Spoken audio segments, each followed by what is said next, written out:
Hi hello welcome to YTG invest. నేను మీ వైటీజీ. ముందుగా ఐడిఎఫ్సి ఫస్ట్ బ్యాంక్ 2% ఈరోజు డౌన్ అయితే అయ్యింది. నిన్నటి వీడియోలో మీకు దీని గురించి అయితే నేను చెప్పాను, ఎందుకు ఎగ్జిట్ అయ్యాను కూడా.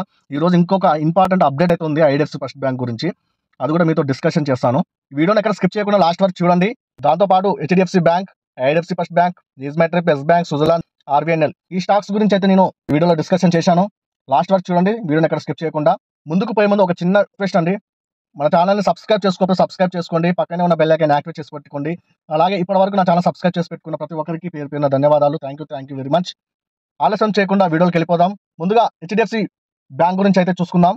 హెచ్డిఎఫ్సి బ్యాంక్ అయితే మనకు గత వారం నుంచి ఎంతలా పడిపోయిందో, అలాగే స్టాక్ మార్కెట్ పతనాన్ని కూడా హెచ్డిఎఫ్సి బ్యాంక్ అయితే ఒక మేజర్ కారణం. ఈ పర్టికులర్ స్టాక్ లో మనం ఇప్పుడు ఇంట్రెస్ట్ తీసుకోవచ్చా చూడండి.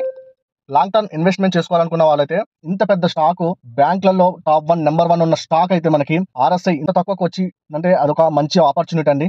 ఒకవేళ ఇక్కడ ఎంట్రీ ఇచ్చారు, పైకి పోతే పర్వాలేదు. ఒకవేళ ఇంకా 10% డౌన్ అయింది, అప్పుడు బై చేయండి. మళ్ళీ ఇంకో 10% డౌన్ అయింది, అలా బై చేసుకుంటూ వెళ్ళిపోండి. ఈ స్టాక్ ఇప్పుడైతే మీకు ఒక మంచి అవకాశం అయితే ఇస్తుంది. లాంగ్ టర్మ్ ఇన్వెస్ట్మెంట్ వాళ్ళైతే మీరు హెచ్డిఎఫ్సి బ్యాంక్ లో అయితే ఇన్వెస్ట్మెంట్ చేసుకోవచ్చు. నెక్స్ట్ ఐడిఎఫ్సి ఫస్ట్ బ్యాంక్ అండి. IDFC first bank quarterly result release అయిన కానుంచి ఇదైతే డౌన్ అవుతూ వస్తుంది.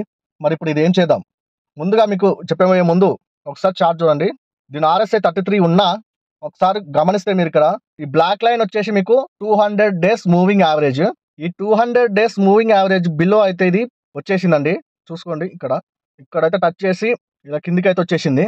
200 డేస్ మూవింగ్ యావరేజ్ కి కిందికి వస్తే అది డౌన్ ట్రెండ్ కింద అయితే చూస్తాము. ఈ పర్టికులర్ స్టాక్ ఇప్పుడైతే మనకి పర్ఫార్మెన్స్ అయితే అంతగా చెయ్యదు. అందుకనే నేను ఈ స్టాక్ని అయితే అవాయిడ్ చేయండి అని అయితే చెప్తాను.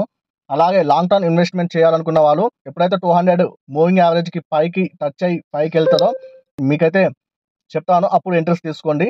షార్ట్ టర్మ్ ఇన్వెస్ట్మెంట్ వాళ్ళు కూడా ఒకటి గమనించవచ్చు. ఇక్కడ 100 days moving average blue colour line, 50 days moving average orange ఇది. 100 డేస్ మూవింగ్ యావరేజ్ని ఎప్పుడైతే టచ్ చేసి పైకి వెళ్తుందో అప్పుడు మనం ఇంట్రెస్ట్ తీసుకోవాలి. అప్పుడు టచ్ చేసినప్పుడు నేనైతే చెప్తాను, నేను దానికోసం అయితే ఎదురు చూస్తున్నాను. షార్ట్ టర్మ్ ఇన్వెస్ట్మెంట్ చేసుకోవాలనుకుంటే చూడండి, ఇది ఇలా వెళ్ళి ఇలా టచ్ అవ్వాలి. ఈ టచ్ అయిన కాడ మనం ఇంట్రెస్ట్ తీసుకుంటే షార్ట్ టర్మ్ లో మంచిగా ప్రాఫిట్స్ ఇస్తుంది. అది ఎప్పుడు టచ్ అవుతుందో నేనైతే చెప్తాను, అప్పుడు మీకు వీడియో అయితే చేస్తాను. ఒకవేళ టచ్ అయిన మూమెంట్లో ఉన్నప్పుడు మీకు ఎంపటే ఏ టైంలో అయినా సరే మీకు ఎంపటే వీడియో టక్కున చేసి ఒక షార్ట్ వీడియో అయితే, ఒక చిన్న వీడియో మీకైతే ముందుకైతే తీసుకొస్తాను. అందుకని నా ఛానల్ని సబ్స్క్రైబ్ చేసి పెట్టుకోండి, బెల్ ఐకాన్ ఆన్ చేసి పెట్టుకోండి. మీరు ఆ నోటిఫికేషన్ ద్వారా నా వీడియోని మిస్ అవ్వకుండా అయితే ఉంటారు. కాబట్టి షార్ట్ టర్మ్ ఇన్వెస్ట్మెంట్ చేసుకోవాలనుకుంటే కొద్దిగా వెయిట్ చేయండి, నేను చెప్తాను. ఇది ఐడిఎఫ్సి ఫస్ట్ బ్యాంకు. నెక్స్ట్ వచ్చేసి ఈజ్మెట్రిప్ లో నేను 589 స్టాక్స్ అయితే పర్చేజ్ చేశాను ఈ రోజే. అది కూడా 46.70 దగ్గరనే పర్చేస్ అయితే చేశాను. ఎందుకో చెప్తాను చూడండి. ఆర్ఎస్ఐ చూసుకుంటే 58 ఉంది. ఒక రిస్క్ అన్నట్టే నేను రిస్క్ తీసుకొని ఇంట్రెస్ట్ తీసుకున్నాను. షార్ట్ టర్మ్ ఇన్వెస్ట్మెంట్ చేశాను దీంట్లో. ఈ ఆరెంజ్ మీకు 50 డేస్ మూవింగ్ యావరేజ్ అని చెప్పాను కదా. ఈ బ్లూ కలర్ లైన్ వచ్చేసి 100 డేస్ మూవింగ్ యావరేజ్. ఇక్కడ చూసుకుంటే 50 days moving average 100 days moving average ని ఇక్కడ క్రాస్ అయితే చేసింది. చూడండి, ఇక్కడ క్రాస్ అయితే చేసింది. ఇప్పుడు క్రాస్ చేసి ఇలా పైకి అయితే వెళ్తుంది. అందుకనే నేను ఇన్వెస్ట్మెంట్ అయితే చేశాను. టార్గెట్స్ అయితే 50 రూపీస్. ఇప్పుడు ఇక్కడ ఐ వెళ్ళింది కదా రీసెంట్ గా, ఐని క్రాస్ చేసి ముందుకు వెళ్తే ఇంకా పైకి వెళ్తుంది. కాకపోతే మన ఫస్ట్ టార్గెట్ వచ్చేసి అయితే ఫస్ట్ టార్గెట్ 50. దీని స్టాప్ లాస్ వచ్చేసి ఈ ఆరెంజ్ లైన్ అనేది ఒకవేళ 100 డేస్ మూవింగ్ యావరేజ్ కి మళ్ళీ కిందికి వెళ్ళిపోయింది అనుకో, అప్పుడు మనం ఎగ్జిట్ అవ్వాలి. అది నేను వీడియోలో చెప్తాను. అది ఎప్పుడు మనకు వస్తుందో అప్పుడు ఎంపటే నేను చెప్పాను కదా, వీడియో రూపంగా ఒకటి తీసుకొస్తాను. ఏ టైంలో అయినా తక్కువ తీసుకొచ్చి మీకైతే వీడియో రూపంలో చెప్తాను. అప్పుడు మనం అక్కడ ఎగ్జిట్ అయితే అవ్వాలి. అది టచ్ కానంతసేపు మనకి ఇది పైకి అయితే వెళ్తుంది. Short term investment target 50 rupees వరకు పెట్టుకొని ఎంట్రీస్ అయితే తీసుకోవచ్చు. ఆ ఇన్ఫర్మేషన్ నేను వీడియో రూపంలో నేను పోస్ట్ చేస్తాను. అందుకనే నా ఛానల్ బెల్ ఐకాన్ అయితే యాక్టివేట్ చేసి పెట్టుకోండి, ఫాలో అవుతున్న వాళ్ళైతే. లాంగ్ టర్మ్ ఇన్వెస్ట్మెంట్ గురించి అయితే కొద్దిపాటి అమౌంట్ పెట్టి అయితే మన లాంగ్ టర్మ్ ఇన్వెస్ట్మెంట్ అయితే ఇంట్రెస్ట్ అయితే తీసుకోవచ్చు. ఈ పర్టికులర్ స్టాక్లో అయితే షార్ట్ టర్మ్ గురించి అయితే చెప్పాను కదా, అర్థమైంది అయితే అనుకుంటున్నాను. ఈజ్మెట్రిప్ గురించి అయితే ఇదండి. Next X bank.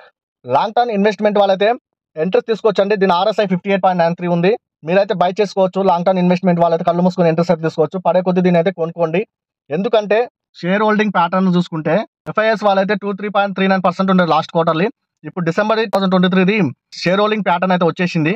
ఎఫ్ఐఎస్ వాళ్ళైతే కొద్దిగా ఇంక్రీజ్ అయితే చేసుకున్నారు. డిఐఎస్ వాళ్ళైతే 41.98% ఉంది. పోయిన లాస్ట్ లో 40.68 ఉండే.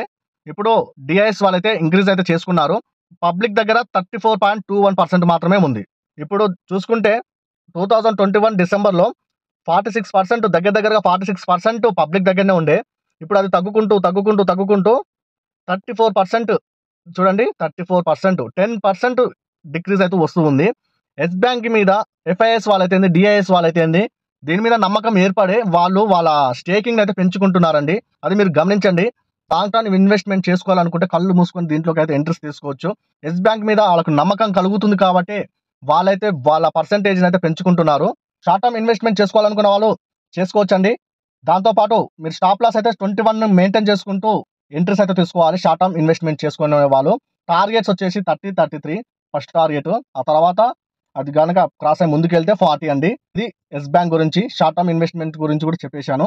21 స్టాప్ లాస్ మెయింటైన్ చేసుకుంటూ దీంట్లోకి అయితే ఇంట్రెస్ట్ అయితే తీసుకోవచ్చు. క్వార్టర్లీ రిజల్ట్ కనుక మంచిగా చూపిస్తే మాత్రం ఈజీగా 30, 33 కూడా క్రాస్ అయ్యి ఈజీగా 40 కూడా వెళ్ళిపోయే ఛాన్స్ ఉంది. ఇది ఎస్ బ్యాంక్ గురించి. నెక్స్ట్ స్టాక్ వచ్చేసి సుజలాన్ ఎనర్జీ అండి. ఇది ఇక్కడనే సస్టైన్ అవడానికి అయితే బాగా నిలదొక్కుంటుంది. మీరు కనుక ఇక్కడ లాంగ్ టర్మ్ ఇన్వెస్ట్మెంట్ చేసుకోవాలనుకుంటే బెస్ట్ స్టాక్ అయితే చెప్తాను. ఎందుకంటే చాలా ఆర్డర్స్ వచ్చాయి ఈ కంపెనీకి. అలాగే ఇంకా ముందు కూడా దీని ఆర్డర్స్ వస్తాయి, ఇంక్రీజ్ కూడా అవుతుంది. మంచిగా ఈ కంపెనీ పర్ఫార్మెన్స్ చేస్తుంది. కళ్ళు మూసుకొని ఇంట్రెస్ట్ తీసుకోవచ్చు. పడుతున్న కొద్దీ ఈ స్టాక్ని బై చేసుకుంటూ వెళ్ళిపోవడమే. సుజలాన్ ఎనర్జీ మన లాంగ్ టర్మ్లో మంచి రిటర్న్స్ అయితే ఇస్తుంది. షార్ట్ టర్మ్ ఇన్వెస్ట్మెంట్ చేసుకోవాలనుకున్న వాళ్ళు మాత్రం స్టాప్ లాస్ 35 మెయింటైన్ చేసుకుంటూ మనం టార్గెట్స్ దగ్గరగా 50, 56 ఇది Suzlon energy short term targets అయితే. నెక్స్ట్ వచ్చేసి ఆర్వీఎన్ఎల్ ఆర్ఎస్ఐ చూసుకుంటే 77.13 ఉంది. ఇంకా ప్రాఫిట్ బుకింగ్ అయితే జరుగుతుందండి. ఇంకా ఇది 70 బిలోకి అయితే రావాలి. కొద్దిగా మీరు ఒక 3 సెషన్స్ అయితే వెయిట్ చేయండి. దీని గురించి అప్పుడైతే చెప్తాను నేను. ఇప్పుడైతే ఎంట్రీస్ అయితే వద్దనే చెప్తాను. ఇది ఆర్వీఎన్ఎల్. ఇదండి ఈ వీడియో కనుక మీకు నచ్చితే లైక్ చేయండి. నా ఛానల్ ఇంతవరకు సబ్స్క్రైబ్ చేసుకోకపోతే సబ్స్క్రైబ్ చేసుకోండి. పక్కనే ఉన్న బెల్ ఐకాన్ యాక్టివేట్ చేసుకోండి. ఉంటానండి. Bye bye. Thank you for watching.